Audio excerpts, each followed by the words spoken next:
So this week, Vladimir Putin, in a speech, said to his Russian people that all of Russia must now prepare for total war. Even if you are not fighting on the front lines in Ukraine, pretend you are. And because of this speech, there are many analysts who believe that Putin is preparing Russia for total war.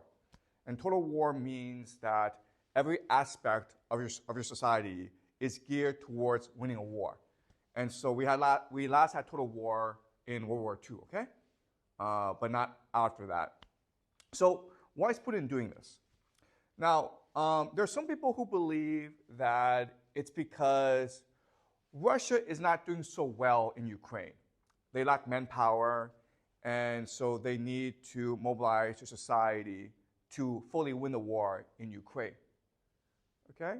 Another explanation is that Putin knows that NATO is preparing to send reinforcements to Ukraine. Remember that because of last summer's offensive, Ukraine is desperately short of manpower. Okay? The average age of their soldiers right now is over 40. They have men in their 60s who are fighting in the front lines.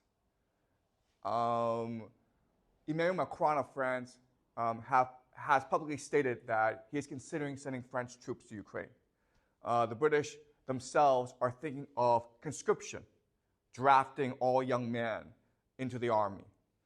The American politicians have said that they're considering a new law that would give citizenship to illegal immigrants who join the army.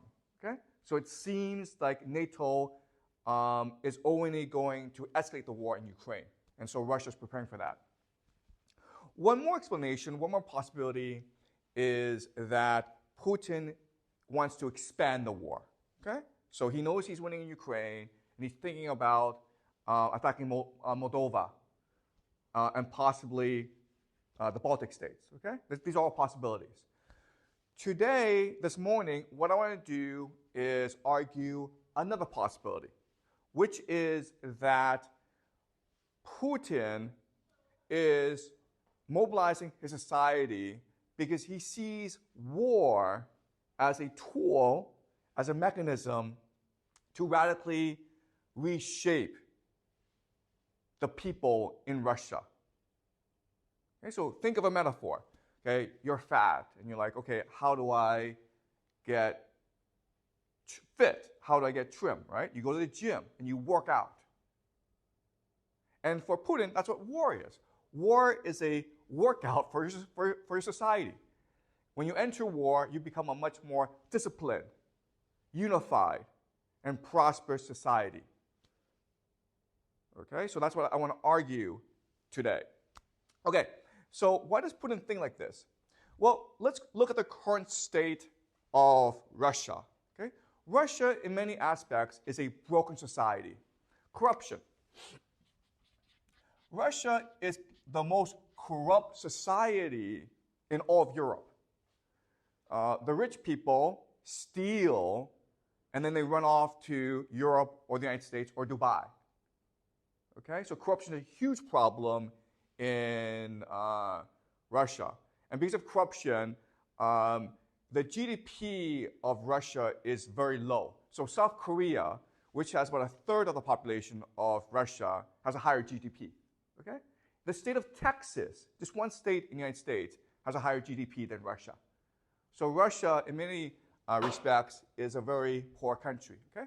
Second problem is alcoholism. 1 out of every 6 Russian males, about 16, 17% of the population, they're alcoholics. Okay? It's a disease. They have the disease of alcoholism. 1 out of every 3 deaths in Russia is because of drinking too much. And because of alcoholism, the rate of young men dying is just increasing and increasing, okay? The third problem is fertility. So right now, the fertility rate in Russia is 1.5. That is below the replacement level, right? Remember that the replacement level for society is 2.1. Russia is 1.5. The problem is you have a lot of men dying because of alcoholism, okay? So since the year 2000, the population in Russia has been declining steadily. And all this means is that if current trends continue, then Russia will cease to exist as a society, okay? The nation will die.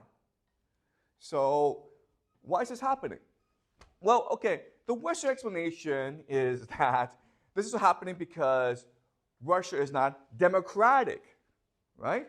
If you had full democracy and you unleash the human potential of your people, then Russia will prosper.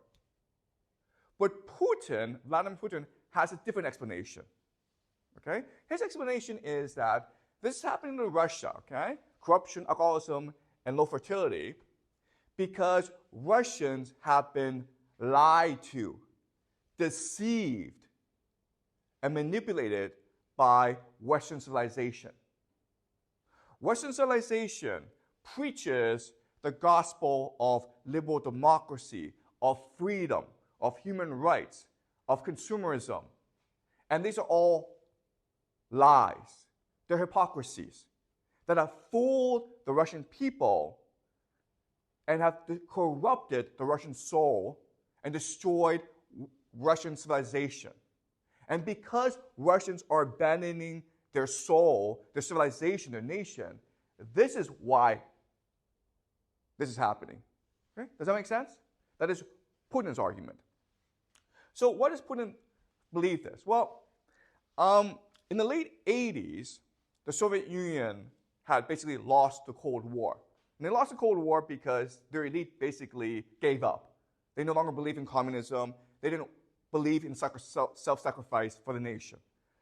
They thought that Western values, the Western lifestyle was much better. Okay, so they gave up. In the late 80s, there was an American historian. He actually works for the American State Department. But his name is Francis Fukuyama. And he wrote an extremely influential essay called The End of History. End of history, okay? With a quotation mark. And he argued that the Soviet Union fell and America became triumphant because liberal democracy is the best idea to have ever been invented. And to make his argument, he uses the philosopher Friedrich Hegel, okay? Now, Friedrich Hegel had something called the theory of the dialectic. And what Hegel argued is that history is determined by a war of ideas. The progress of history is determined by the movement of ideas. And how ideas work is that they have a pattern called the dialectic, okay? So there's a thesis, a new idea comes into being. But then we recognize that this idea has problems. It's too extreme. It's too problematic. So we create an antithesis, okay? But this antithesis itself is also too extreme. And this creates also problems. So then what happens is the thesis and the antithesis come together and create a more moderate, more efficient idea, okay, called the synthesis. And this is how history moves or progresses. And so Fukuyama takes this idea and says, okay, well, this explains what's happening today, where at first you have a thesis called capitalism, okay? Capitalism. And this created the Industrial Revolution, right? And because capitalism was too extreme, we moved towards communism, okay? Communism was created to counteract the extremes of capitalism. But communism itself is too extreme, so then we move towards the middle, which is the right idea, which is called liberal democracy. Okay? So what is liberal democracy? Well, at the core of liberal democracy is the idea of consumerism. And the idea of consumerism is that we exist to buy things. And as long as we buy things, there'll be world peace. Why? Because consumers have a need to buy, and therefore nations have a need to produce. And nations produce the best when they're trading together as opposed to warring against each other. Okay? So this is the argument that Francis Fukuyama makes in the end of history. I want to explain this argument further, okay? What's he really saying? Okay, so throughout human history, all societies have struggled with one problem, which is how do we optimize the workforce? How do we get each and every person to work as hard as possible for our society? And if everyone did that, then our society would be strong, united, and prosperous, right? Okay? So that's a fundamental problem of politics. How do you optimize workforce participation, okay? And traditionally, or historically, there have been three answers. The first is war. The second is religion. And the third is civilization, okay?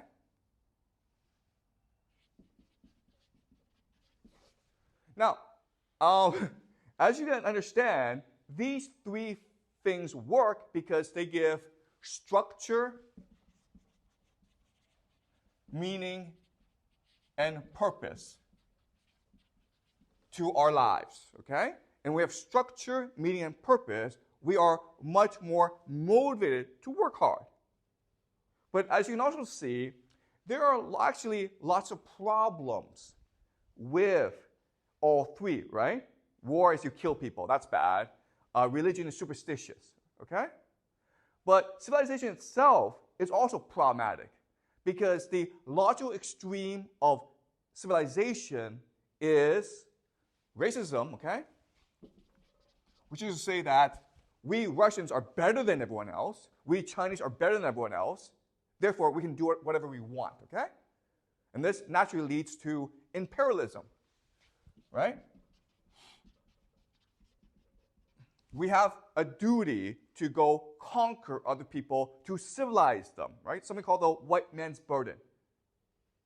And this leads to fascism, okay? Okay? War and conquest are the ultimate good.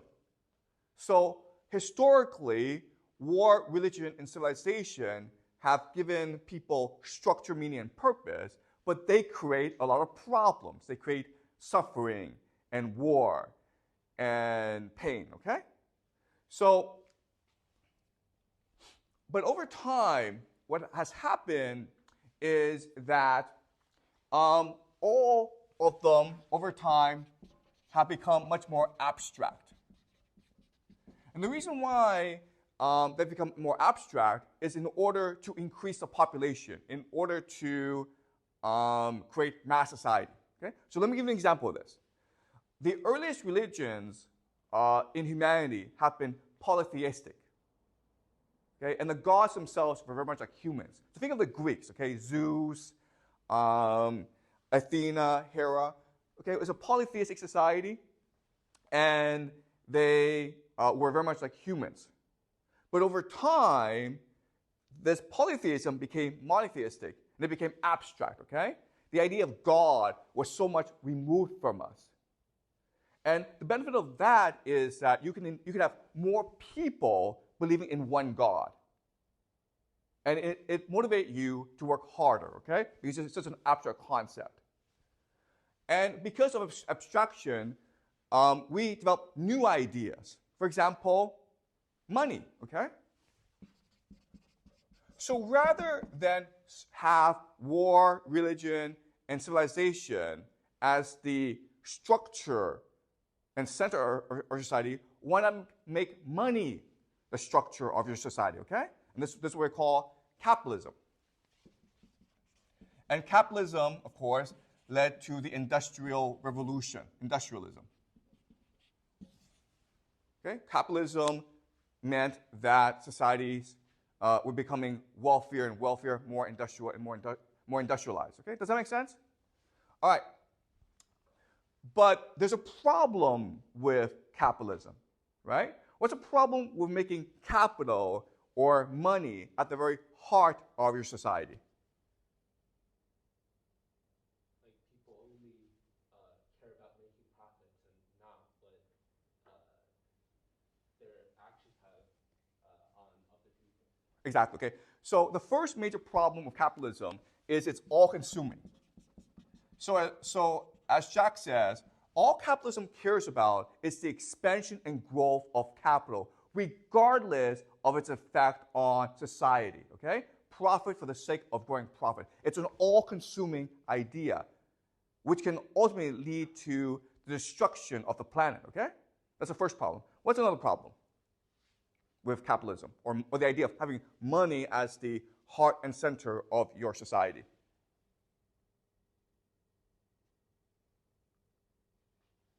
Anyone?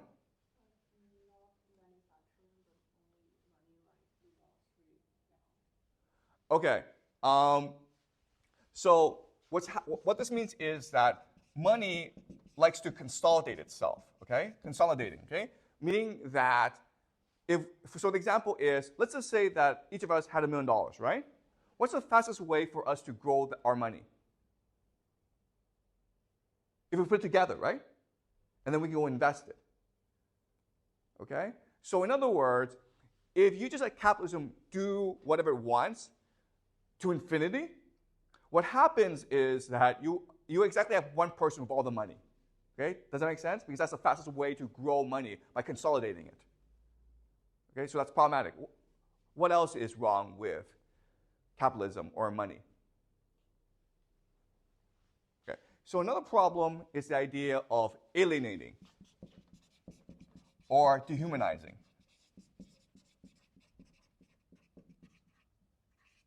Okay? What does this mean?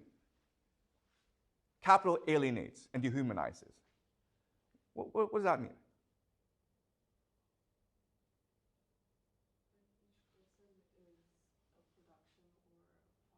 Exactly, okay. You as a person cease to be human, right? To be a human is to be a complex, multifaceted individual who likes to create and love. But in capitalism, you're only your production value, you're only the amount of money in your bank account, okay? Does that make sense? All right? So for all these reasons, capitalism is really bad. There are actually more reasons, okay? So Karl Marx,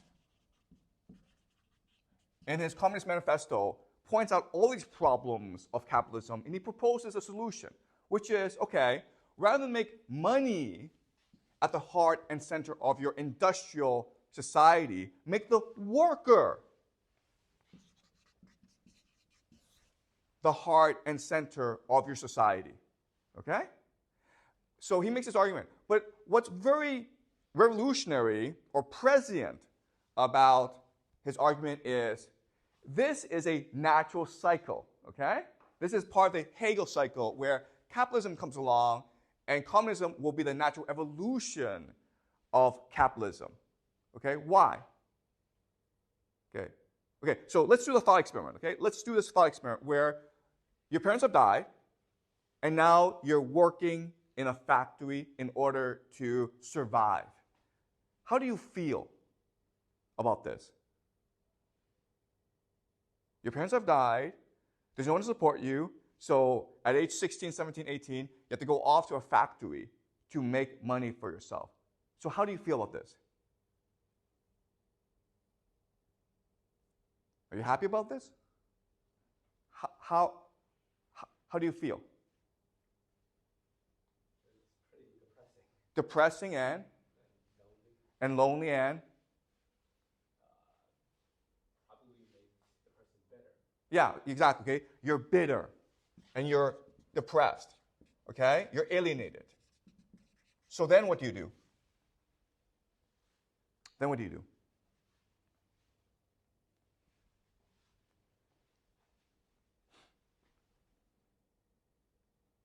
What can you do now? You're bitter, you're angry, you're depressed, you're lonely. So what do you do?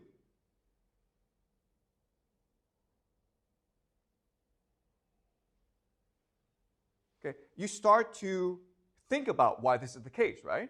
You start to have a political consciousness, okay? What Marx calls political consciousness.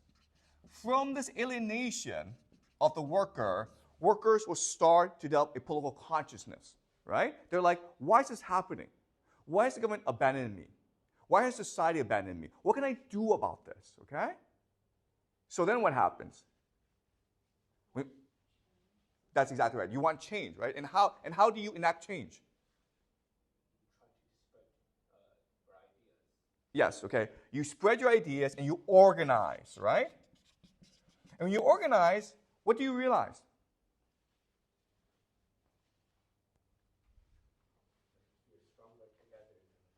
Yeah, what you recognize when you start to organize is the capitalists need you to do the work, right? The capitalists own the capital and the factories, but you're the one who's actually doing the real work. So without you, the factories can't run. So as long as you're united, you can enact whatever political demands you want. Okay, does that make sense? Okay, so for Marx, this is just a natural evolution of capitalism. Capitalism leads to the alienation of the working class, which will lead to their political consciousness, which will lead to their solidarity, which will lead to a political revolution. And so you can make the worker as the heart and center of your society. Okay? Does it make sense, guys? All right? Now, what's amazing about Marx is that today we say he's wrong, right? Communism happened in the Soviet Union, it happened in China, but it happened in Europe and in the United States, where Marx said it would happen first because Germany was more industrialized than Russia or China. Okay? Does that make sense? That's what we say. But if you think about it deeply, okay, Marx is right. After World War II, every society, every industrial society, to some extent, adopted the ideals of communism. Okay, does that make sense? Okay, we call this socialism and not communism, but basically it adheres to the thinking of Marx, which is to make the worker the heart and center of your society. And why did they do that after World War II? Exactly, okay? Because workers create value. Okay? Money doesn't create any value. Money just creates more money. It's speculative. But the workers create value. They're productive. And therefore, you have to treat your workers properly. So in America and in Europe, workers became the heart and center of your society. And the workers, through unions, could demand political reforms. And so all of society was geared towards making the lives of the middle class, the working class, better, okay? That's why you had excellent health care, great public schools, cheap universities. Okay? So the 50s and 60s and 70s was basically the peak of society for the working class. But in the 80s, we start to change this. Why? Why would we want to change the system? It's a great system, right? Marx is right. Having the worker as the heart and center of your society, as the central organizing unit of your society, makes a lot more sense than having money as the heart and center, okay? But starting in the 80s, we start to go back to money. Why?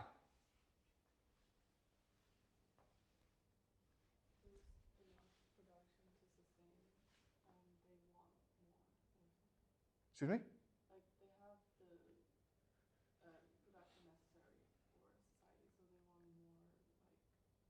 Who wants more? Yes, exactly. Okay? So what happened in the 80s is something called the revolt of the elite. Okay? In other words, the problem with having a society based on the worker is it becomes too egalitarian, too equal, right?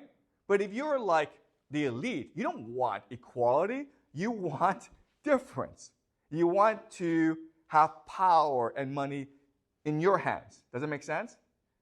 So the revolt of the elite happened in the 80s, and this is what we call in the United States the Reagan Revolution, okay? The Reagan Revolution. The beginning of neoliberalism, free market capitalism. And in Britain, it was called Thatcherism, okay? Margaret Thatcher, the Thatcher Revolution. And so now you need to transition away from the worker to something else, okay? Another ideology that allows the elite to amass power, okay? So just to show you how radical this revolution was. In the 1970s, okay, 1970s, if you were a CEO, the head of a company, okay, you were making on average $1 million a year. That's pretty good, right? That's really good money. And that $1 million was more than 20 times the worker. Okay?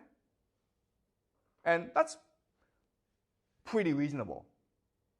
Today, the average CEO in the United States makes $20 million a year. And that is 200 to 300 times more than the average worker in the company. Okay, does that make sense? So in the 80s, inequality started to explode, right? And so they were transitioning from the worker to a new organizing unit called the consumer. Okay? So they needed to destroy the working class, the middle class. And the way they did it was by introducing a new concept called the consumer, okay? So in the 50s, 60s, and 70s, the government promised you a good job. If you were a member of a society, if you were a citizen, I promise you a good job that you would have for the rest of your life, okay? So in the 80s, the government said, I promise you that you have low prices and a wide selection of goods. Okay, does that make sense? All right. So this sounds like a subtle shift, going from the worker to the consumer, okay? But what this meant was a revolution in society, a revolution in politics. So remember that an example of the worker has to have political consciousness in order to protect his or her rights, in order to organize and unify and push for favorable political reforms, okay? That's what the worker must do, okay? But now let's think about the mentality of the consumer. And to do this, let's do another thought experiment. And the thought experiment is this. Everyone in the school, about 500 people, I decide to give everyone $1 million, okay? So everyone in the school has exactly $1 million to spend. What happens now? Think about this. What happens now? Use your imagination. What happens? What's the first thing you do?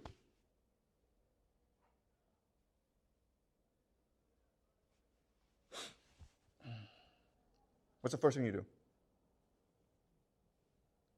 I've given you $1 million. What do you do with it? Well, the first thing you do is buy something, right? What do you want to buy? $1 million is a lot of money. What do you want to buy, Nab? You buy a house, right? That's great. That's a great purchase. Then what do you do? Then what do you do?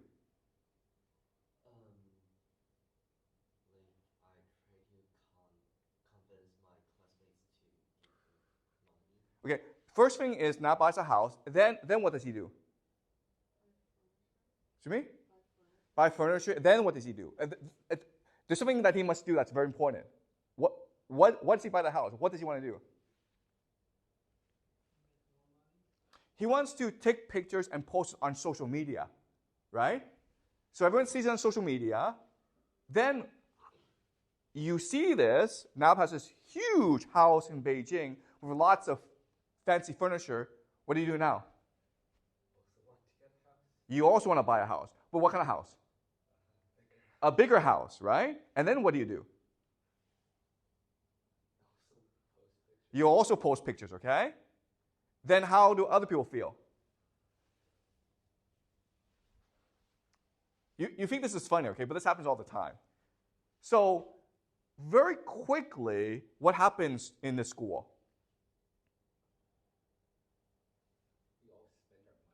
And you all spend your money, and you all go into debt, right? Because you're in competition with each other to buy the biggest thing. And $1 million is a lot of money, but it's not enough to buy everything, right? So you go into debt. You borrow more money to buy more things. And then what happens?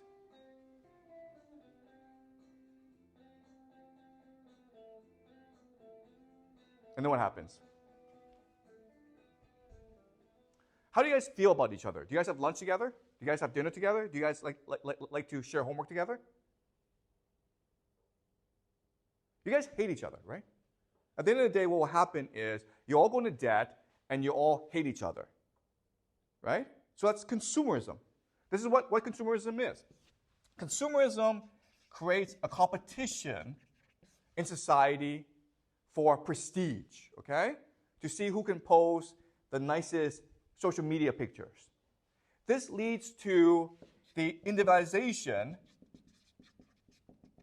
or the optimization of you, okay? In other words, you are now unable to act together.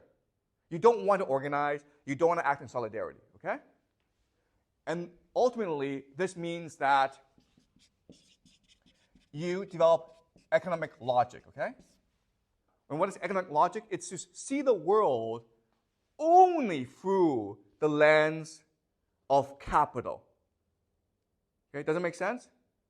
So when you see someone and you're like, okay, well, do I want to date this person? You don't ask, oh, is this person a nice person? You ask yourself, how much money does this person have? Okay, do you understand? You use economic logic in order to understand the world and to reason and analyze the world, okay? Now, let me ask you this question. Today, is this how China works? Is this how the world works? The answer is yes, okay? Are you like this? Yes, you are like this, okay? You've been brainwashed into thinking that this is the only way to behave and to think. You're in school. Why are you in school? So you can get a good job. Why? To make money. And so you can buy things, okay? You understand? That's how you all think. But there are different ways to think about school, right? You're like, I'm in school to learn, to open my mind, to have an imagination, to think critically about the world, right? And that was the way we thought about school when the workers were dominant. But now that consumers are dominant, all we think about is, how do I get a good job? How do I buy a bigger house? Because I want to post it on social media. Okay? So, if you think about this, what this really is the perfection of slavery. Okay? Does it make sense? What does this phrase mean? The perfection of slavery.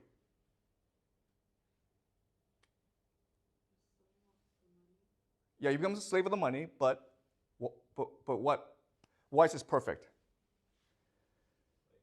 We don't even realize it. Yes, okay? You understand? If you're a slave, you rebel, right? But if you don't know you're a slave, and you like this, you choose this, then you will never rebel, okay? So the consumerism is the perfection of slavery, okay? And that's why Francis Fukuyama thinks that consumerism is the end of history, because it is a system that achieves what the elites want, and the masses are unwilling, and unable to protest and rebel. Okay, does that make sense? It's a perfect system. Okay, so, but there are certain civilizations that rebel against slavery intrinsically. It is in their nature to rebel against slavery. And one of these civilizations is the Russian civilization. Okay? So when you impose slavery on Russians, they become corrupt, they become alcoholics, and they refuse to have babies. That is why Russia is failing as a society, because slavery is being imposed on Russians by the Westerners, and the Russians refuse to be slaves. But because this system of consumerism is so perfect, Russian people lack a understanding of how to rebel against the system, and that's why Russia is falling apart. Okay? That is a Putin argument. Does that make sense? Okay? In other words, consumerism has corrupted the Russian soul. And Russians have chosen to be corrupted by consumerism. Okay, so does it make sense? So what Vladimir Putin must do is free his people, even though they may enjoy prison, okay? Even though Russians may enjoy slavery, Putin is still going to free his people.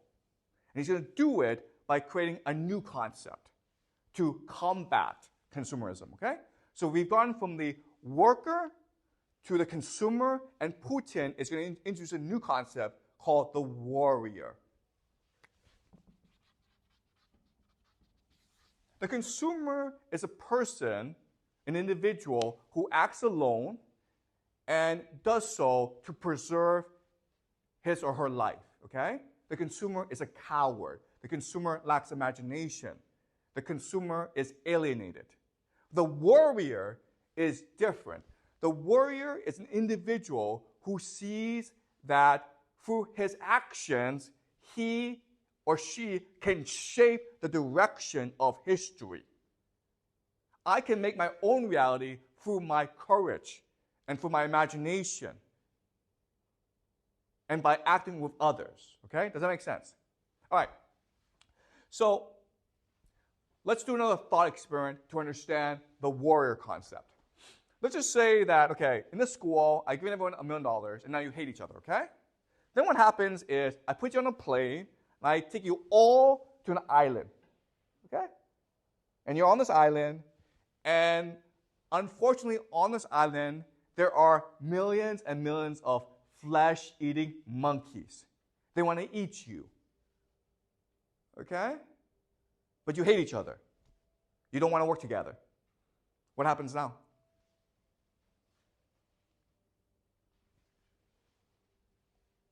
What happens now? Yeah, that's right. If you don't do anything, everyone gets eaten by a monkey, right? But what are you going to do? How? You will fight the monkeys by, how will you fight the monkeys? The people who fight together can maybe survive. Okay, what's going to happen is that everyone is going to put aside the differences and work together to fight the monkeys, okay? And how you feel in this process. Are you going to be happy or depressed? You're going to be happy. Why? Because you're both working towards the same. Exactly. You're all working towards the same goal, okay? Structure, meaning, and purpose, okay? That's what war does. War gives you structure, meaning, and purpose, so you feel happy about yourself, okay? Now, let's say that during this war, like Celine dies, okay? Now what happens? What does death do now? Yeah? Yes. And? So Celine dies, she becomes a martyr, you all celebrate her, remember her, you give her a great funeral, and then what do? You fight harder, do you understand? Because the death gives you purpose. Her death makes your life much more valuable to you and to others, okay? Not only do you celebrate her life, but you celebrate your own life, okay? All right, now let's just say that the monkeys are coming, okay?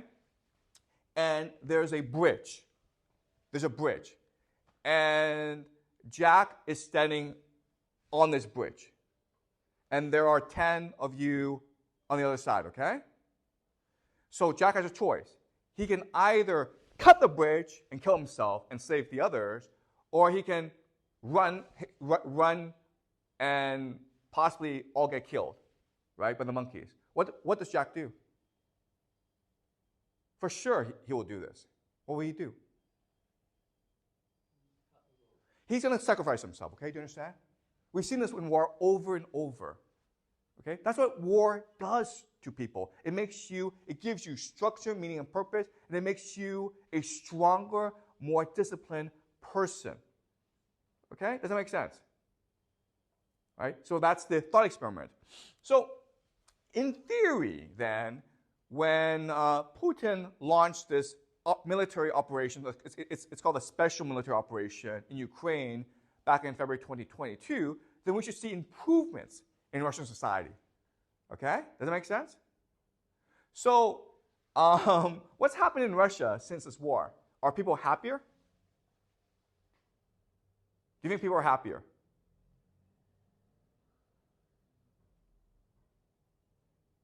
Do you think people are happier now? Okay, I think they are. Do you think people are more unified? I think they are, okay? So one example of this is the Russian economy is surviving U.S. sanctions. In fact, it's getting stronger and stronger. Why? Because people are fully participating in the economy now, okay? So an example of this is that every month, Russia is producing 150,000 ammunition cells, okay, for the war. Every month, Russia is producing more ammunition shells for the war, okay, 150,000. Can you guys guess how much the United States produces every month in comparison?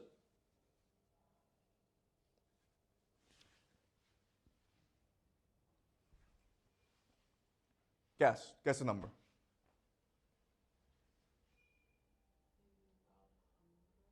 Excuse me? 100,000? 2,000, okay? You understand? So Russia is steering towards a war economy. Okay? Its factories are producing more and more weapons. But that means more and more people are employed, which means that they're drinking less, okay? When you have structure and meaning and purpose in your society, all this goes down. Okay? Corruption goes down, alcoholism goes down. Oh, sorry, fertility goes up. All right? Does that make sense?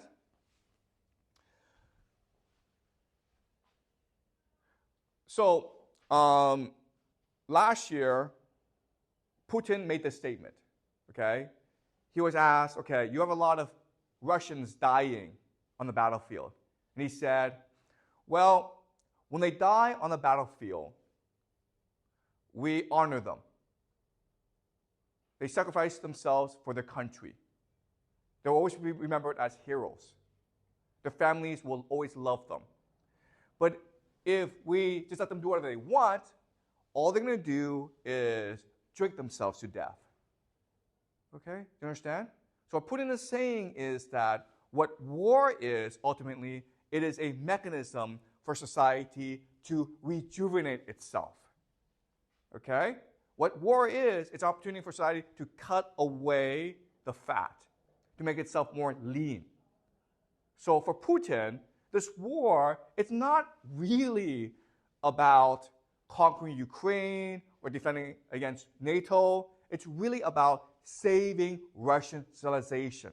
It's really about saving the Russian soul. Okay? Because if you don't fight this war and you let these trends continue, then Russia will eventually cease to exist as a nation. Does that make sense? Okay? So what's going to happen is that over time, a new concept will arise to challenge consumerism and liberal democracy. And we will call this concept Putinism.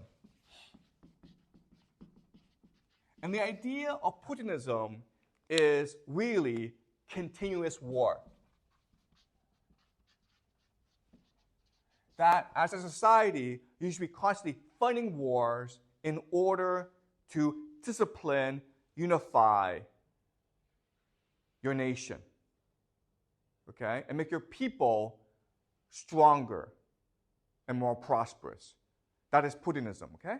And I think this will be his defining legacy. And Putinism is a direct response to liberal democracy, okay? So we will shift as a society from one that is based on the consumer to one that is based on the warrior. Does that make sense, guys? Okay? Any questions? How is liberal democracy different from capitalism? So Celine asked a question, how is capitalism different from liberal democracy? That's a great question, okay? So capitalism is only concerned about capital, okay? So you can be a fascist country and be capitalistic.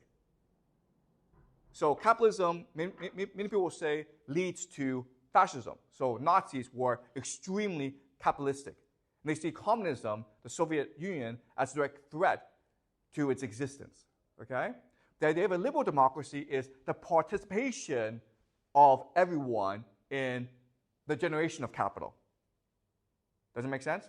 So in other words, and this is one of the ironies of the 20th century, is that capitalism and democracy are opposing forces. And the idea of liberal democracy is to put the two together in a synthesis as to explain away or ignore the contradictions, okay? But capitalism and democracy are contradictions. Does that make sense? Okay, any more questions?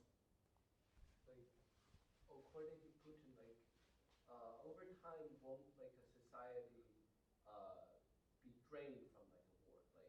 If they fight too many wars, there will be too much manpower and a lot of equipment. Okay, so Jack makes a great point, which is wars that have been fought before have destroyed societies. Okay, think of Athens and Sparta, and think of World War II and World War I. Okay, societies become exhausted and destroyed.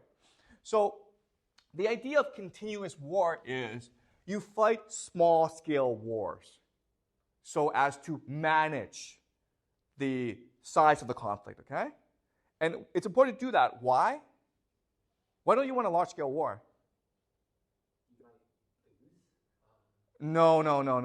What might happen in a large-scale war? That's right, okay. The problem is you have nuclear weapons in place now, okay? So it is not, it's not smart to fight a large-scale war. Because when you fight a large-scale war, you can't really control the escalation. And eventually, say the United States and Russia fight a ground war in Europe, eventually they'll be so angry at each other, they might have to use nuclear weapons, okay? That's why one of the major tenets of Putinism is you pick small, contained conflicts. So Ukraine is a small, contained conflict, okay? An invasion of France or an invasion of Britain would lead to nuclear war. Does that make sense? Okay? And that's why the United States would also pick Iran, because Iran would be a small, contained conflict. Does that make sense? Okay? So this is the Putinism, okay? War is a mechanism to transform your society. Whereas before, we understood war as a mechanism to conquer others, okay? As imperialism or the spreading of civilization. Now, the idea of Putinism is, no, guys, we don't care about the other people, we care about ourselves. We're using war as basically a mechanism to discipline our bodies, just like the gym. Okay, does that make sense? Okay? The thing about global leaders, world leaders, is they're all insane, but they're not stupid. You understand? There's a difference. They're happy to kill millions of people. They're not happy to blow up the world. Okay? But Jack's other point is that Russia's not a very wealthy country, right? Eventually, you're going to exhaust yourself. And that's why we think war is usually a pyramid scheme. Okay? And what that means is, so the example is Nazi Germany. when they were fighting these wars, and it was costing their economy a lot of money, so they were forced to fight even more wars. Okay, that's what eventually led to Germany's invasion of Russia, because they needed the resources and the manpower. Okay, and that's the same thing that will happen here, where okay, Putin is spending a lot of money to fight this war in Ukraine. Okay, but after he finishes war in Ukraine, then he needs to go conquer more territory for their resources. Okay, so in the long term, this could lead to disaster. Okay, this could lead to a large-scale war. But in the short term, it does work. Okay, does it make sense? Okay, any more questions? If they are in constant war, well, the people get like exhausted and it doesn't work anymore. Okay, so Selena asked a great question, which is like, eventually people are going to get exhausted. Okay, and what Putin believes is that the Russians are a warrior culture. Okay, Russians enjoy war. Russians are good at war. So Russians won't be exhausted by war. They'll be galvanized and energized by war. That's a theory, okay? And he's right. Okay, there are warrior cultures out there around the world that do enjoy fighting, okay? So you think of the German people, right? The Germans have been fighting wars for 1,000 years, and they've been really good at it, okay? You think of Japanese, okay? Japan is also a warrior culture that enjoys fighting wars, okay? China is not a warrior culture. It's very hard to get Chinese to fight wars. And Chinese, okay, so I hate to say this, but China would probably lose most wars, okay? It's not a warrior culture. So for Chinese civilization, war would be exhausting. But for Russian civilization, war can be energizing and rejuvenating, okay? Does that make sense? It depends on your civilization. Okay, any more questions? If the civilization in the future depends on like warrior culture, will it be like going back to the kind of like the state of nature or something? Okay, so what's going to happen? And the answer is that warrior culture works right now, okay? Because warrior culture beats consumer culture easily. So you see the war in Ukraine where Russians are destroying the Ukrainians, and the Europeans are like, I'm too busy watching TV. I'm too busy buying things. I'm too busy vacationing, okay? So consumers don't want to go to war, okay? But eventually, Russia is going to reach a point where it directly threatens Germany and France and Britain, and then they will start to transition into a warrior culture, okay? So Putinism will become the dominant ideology for the next 50 years, okay? But Putinism can spread to other countries, okay? So Japan can adopt Putinism. Germany can adopt it. Britain can adopt it, okay? And so the world so when this happens, we call this world multipolar. So the word we use is multipolar, okay, or multipolarity, meaning that like there are different centers of power throughout the world. Right now, there's only the United States. It's a global hegemon. But over the next 10, 20 years, we expect a multipolar world where each region has different hegemons. Okay, does that make sense? All right, any more questions? Like if the U.S. does fight a war in Iran, like will this also transform their society? Okay, so what happens to the United States? So next week we'll discuss the United States, okay? But what I will show you is that if the United States fights this war in Iran, what it has to do is retreat back to its borders, okay? It has to become isolationist. But I'll explain that to you. I'll explain that to you next week, okay? Any more questions? Sorry. Go ahead. I want to clarify one thing is that like you just mentioned that the Putinism is like people get together and fight together, right? And the consumerism is like the work as individual. But like I thought that Putinism is connected with the warrior culture, right? So I think like can I interpret Putinism as another form of perfection of slavery, because like it's a bigger scale of like slavery. Like Okay, so that's a great question, okay? So we just said that consumer culture is the perfection of slavery, but is warrior culture slavery? And you can make the argument that it's actually anti-slavery. Why? Why? What can the warrior do that the consumer cannot do? What's the problem with having a warrior culture, really? To me? No, what can warriors do that consumers would never do? Guys, warriors can rebel, right? Warriors can mutiny. The army can be like, you guys are terrible, we're going to rebel against you, okay? You understand? Does that make sense to you? Consumers don't do that. Consumers like, I'm going to rebel. I'm going to stop buying things. No one's going to do that, okay? You'll never be like, I'm going to stop buying things because I think it's bad for the environment. You won't do that. Whereas warriors are like, you know what, I don't like this leader, let's march to Moscow and get rid of him. They can do that, and they do that all the time. That's why warrior culture is so destructive, and that's why warrior culture was so dominant before, and then we got rid of it. Because for political leaders, warrior culture is a direct threat. Does that make sense?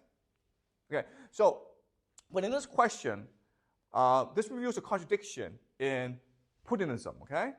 What is the ultimate problem in Putin turning his entire country into a war society?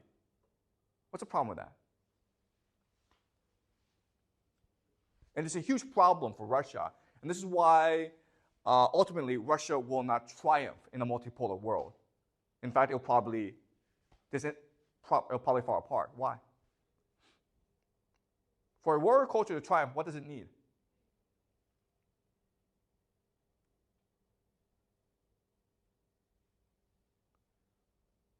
Warriors fight best when what?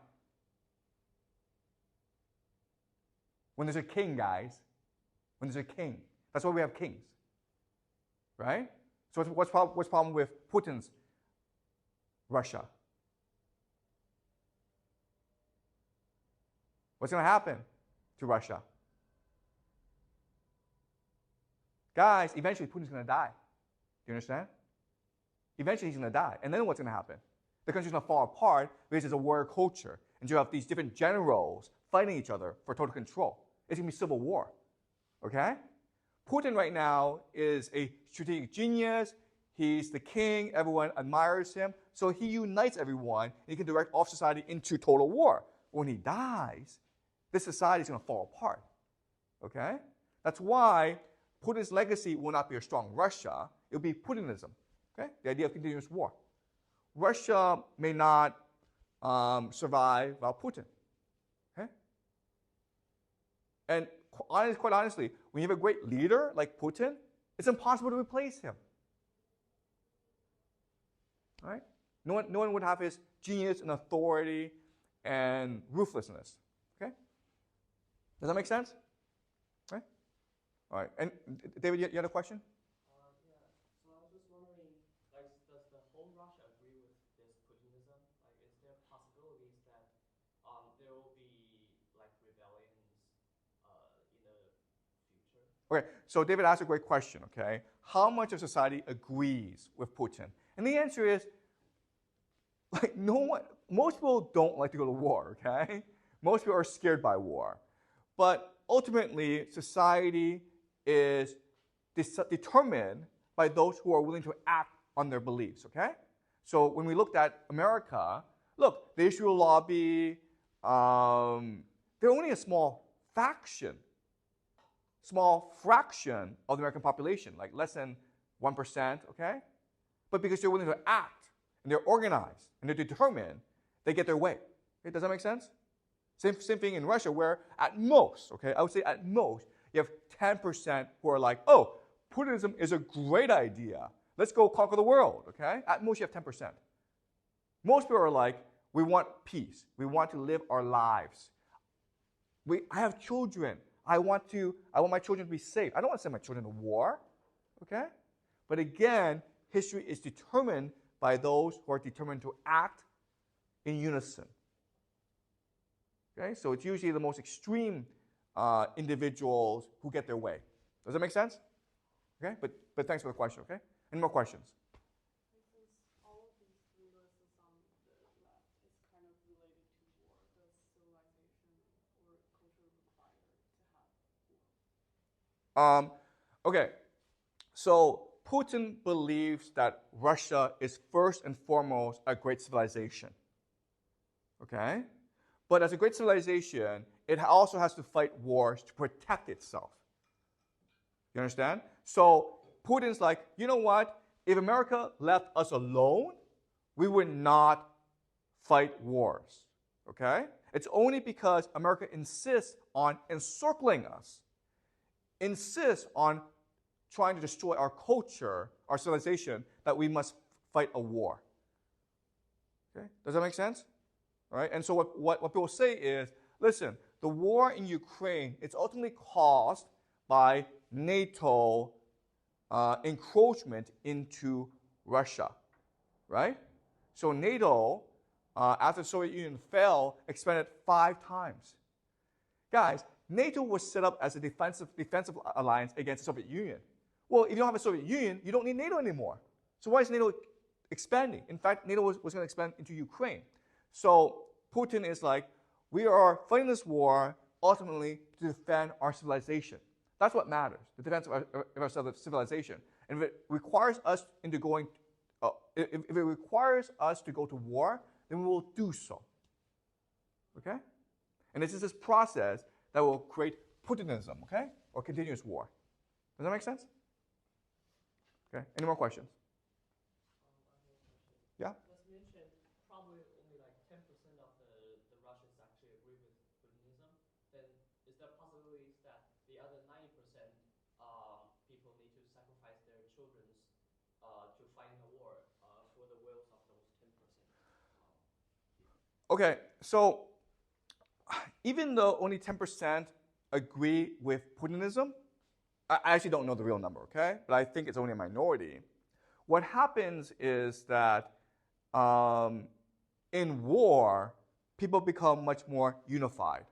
Okay, so the example is Ukraine, where actually about 50% of the people in Ukraine were Russian speakers. Okay, and there was a large group of people, at least a third, who were sympathetic towards Russia. But the moment that Putin invaded, they all united under Zelensky, okay? So that's what war does. War unifies people. So again, back to the island example, you guys may hate each other when you land on the island, but hey, if there's 1 million flesh-eating monkeys that want to kill you, you guys are going to become a family. Okay, does that make sense? Okay, any more questions?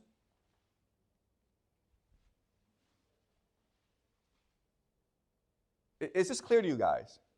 Okay? You look as though you want to ask a question. Are you confused by something, Celine? Is that all civilization need war? Excuse me? Like, does all civilization need war, like in history? And Okay, so again, Russia is a warrior culture. It enjoys war. It's good at fighting wars, okay? But China is not a warrior culture. And the reason why is that throughout most of Chinese history, China was the dominant power, the hegemon, okay?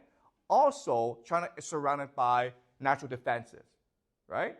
So to the east, you have the sea. To the south and to the west, you have mountains. To the north, you have the Great Wall, okay? So China doesn't feel threatened by anyone, and therefore, it doesn't have a warrior culture. Does that make sense? But Russia is a huge country that's been invaded multiple times. And all these invasions were traumatic for Russia. Okay, so you look at the German invasion of the Soviet Union in 1941, that killed 20 million people. Millions of Russians died in that war. And people still celebrate that war. Okay? So China is not a warrior culture. Okay? Does that make sense? Okay? Any more questions? Okay. So what we will do next week is we'll talk about Putin's strategic genius, okay? And what I will show you, and this will be interesting, is that the way that Russians see the world is radically different from the way we see the world, okay? So we'll discuss Putin's strategy moving forward next class, okay? Does that make sense? All right, good.